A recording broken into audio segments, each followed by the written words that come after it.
Meche todo mitole mikudo lewenu mitogwenu lopoloko miton bolo ma ogbero to sifa ni kondo miji egbe azangagbe azawo godo avivosun ome mime kai agbopegbe tonle minado minojiro khomesin pede na lele do asupa sipole no ekana zomo khomesin na lele do mi o lojiro minababla konko hota minababla konyondi walu minababla konsunde wo weme ma do asu alo ma do asia minado no kumlojo antunojiro won na to yo ekusoli ni meji twa na mo me koton wo mikawa akwesi akpakoyo minadoni lo woni blue tete do akweko dina bawe kaka ba mayo blue anahin akwebu ekaloje ku ilo ibinu je eno do dudeji o eno awa do gbemebo eno ahenbu kun mokoton ni mai nubuna ke hunu etin o lo po mi to eka imbele le minadoni mi kum lojiro da menalo kan si akpakoyo mi mo uve debun mi an minalo kanju da bazawe mi wa azomi to si akpakoyo mi lo ko don trala mi ma do azode a bo ko ibele brado mi doje ku so le limedi cho planète yon mercure ena no kudo mi to mi na mo azo yo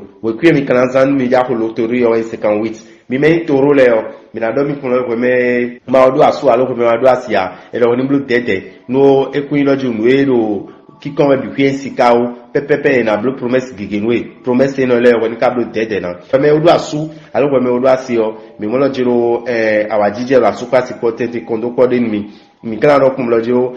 kwesi apako o vede bukunde nu no mi 20 euro le o planet Jupiter e polo dagbe wa mi e bo fifa na tin mi ro akwesi apako ni mi wa la mena no kan si apako mi na blue dede do ki clodo la mena bion mi e hunu e mi no dule o mi na de le po pede e na yon mi wa so si apako mi na do mi kum lojo ni mi ja bende biblo mi ja prendre décision de alo mi ja signer contrat de yo e ro jiro egbesi ansangbe yo e yon mi kanji bo mi na biblo to we kwe mi kana za 24 nime kai wedo bule o minado mi dojiro edo asumi ton ya lo asimi ton o mini nanu yi enyo na zombo awajije de bona lewa fun to mi ton me bokla don gwe me ma do asu alo ngwe me ma do asi alo jiro pepepe anamo mede bo meni akale bo mo trolo no e na je gudo e lo jiro alo ulu ko jena ba mi azon ko do fine mi kan don ngwe me nse mu obla don edo akwesi apako yo ero di lo jiro akwesi alideja hun be kun yin na debu amongwe ni blo tede no akwesi zansin apako mi wa la mena no kan sin apako yo mi na don ngwe me nse mu lo jiro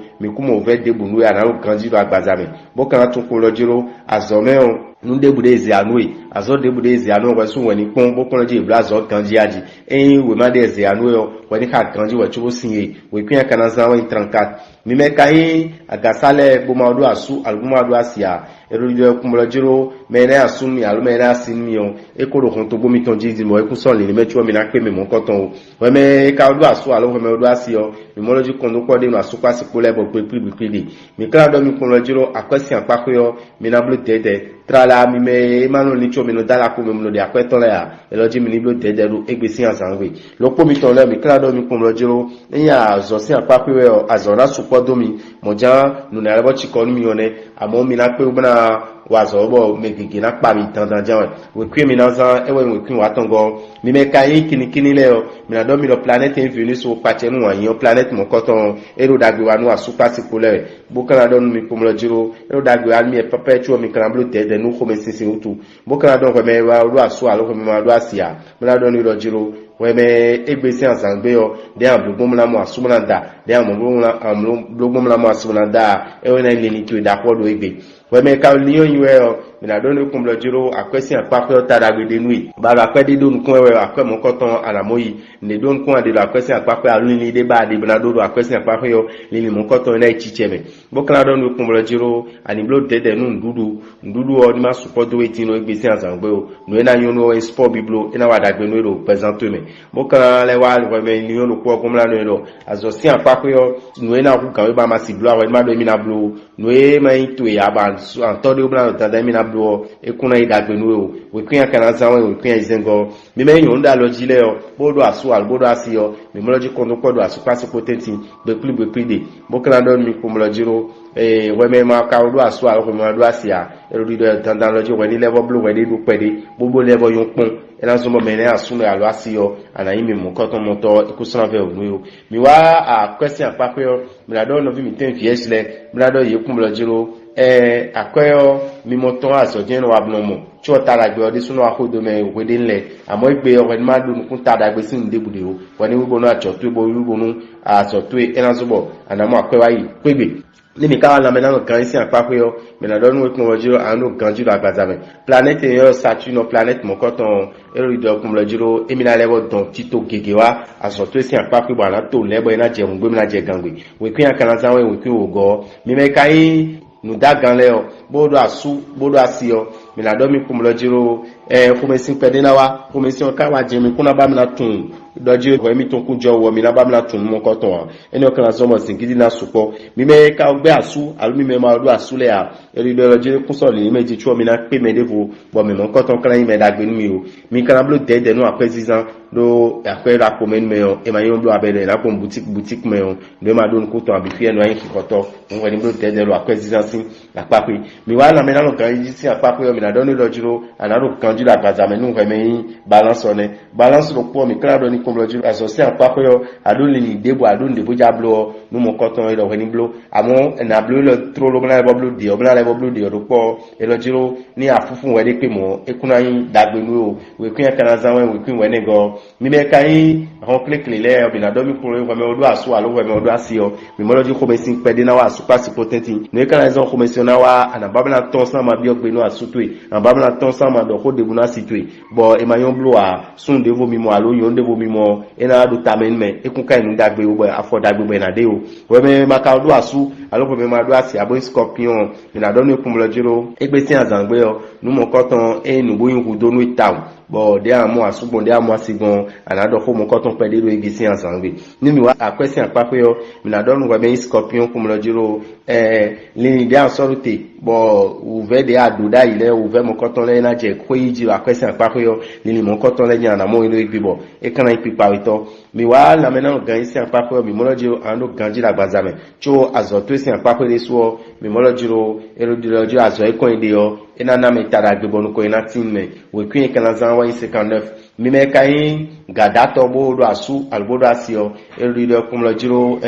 bekuli na do asu kwasi potetin kiko na de bonu trala wa ina yin so kemeo e wa ina yin da ko bo mi na blu no egbe we me maka do asu alo ko me do asia mi na do no kumlojiro nu wa isi apako akundo le ni de dino wa isi apako wa de so sin bezan de na no gbon ejan do fifin we mi kan do no kumloji akwesi apako we ni blo dede do fatu ama suda ya na wa empo ama suda ya na wa ama kare ndo agbeton lebo ko edu kana ya ko la situ bo kana hoyi nwa ni blo dede mi kan do kumlojiro la mena no kan isi apako we me yin Sagittaire mi moloji anu ganji la gbazame tí o mi kan do nu we me yin Sagittaire ko lojiro we ni ya o te ko bona so to wa nile wulibona bo kula lo awayaga bo ji aso waji bonu lini de wa tatu mi woni de lini mo ko tonton ina so mo du de jina tinwi we pin akana zawon igbanu ko aton mi me kan Capricorn le o ye o zogbanu le mi na do mi me odo aso alu mi me odo asio mi na blu tede no ko me si on wa bo singide wa me te ko mo no so mi ma do tanda mi de suna igbenu me mo ko ton mo ma ko me si on ina zumbo nu kige na jero egbesi azangbe lo ko mi ton le o mi kan do mi kum lojiro mi me yin se dibatele lojiro nu bo mi na pe me de me o mi ka pe yo gbe mi na pe yo ekuna yin nu na vivi mi de din o amo ni mi do passenger wo yo mi ni tunoje me mo ko ton dia su yin mi gbe alo asi yin mi gbe lo ko mi ton e Capricorn yin ele o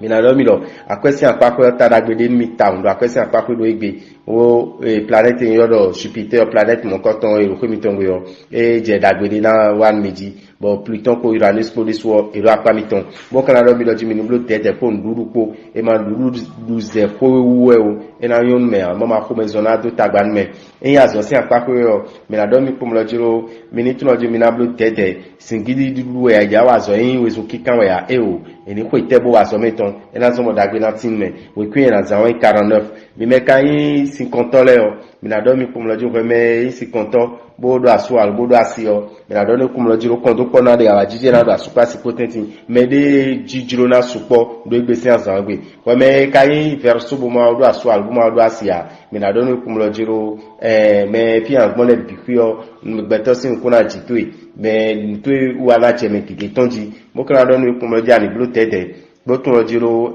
taragbe na tinu mi pepepe mi taragbe ka tinu mi o kun yen na so mi na zan ko utu mi ja present gbe mi tun oje mi na to le bi na zan bo ka tun ojiro ni ahode ro ko mi o mi na de ahode ni o mo na mo vivodo gbezan mi to me mi wa la mena no kan isi atako yo mi na don mi kumbloje edo adulu ndulu mi tonle yo ni fewu boni mi ni kate ko blo sport kwede ena so mo no ko inatin mi wa azosi atako yo mi na don mi kumbloje planet leg kege do dagbe na wan mi e bona so mi daga bonu ko inatin mi bo de mi le bon mi de azosi atako yo mi na pe obla blu mo koton amo edo ji mi ni ti hu iboni ko di do mi ton ni ma support dino egbese azan gbedo azo mi ton alo ajo mi ton ko we pe mi na zan 80 mi me kayin we vile mi na do mi kumloje planet Venus edo dagbe wanu asupa ti pole bo ede mi de pani no era jiro edin be na bibinye bo kana do nu ye kumloje we me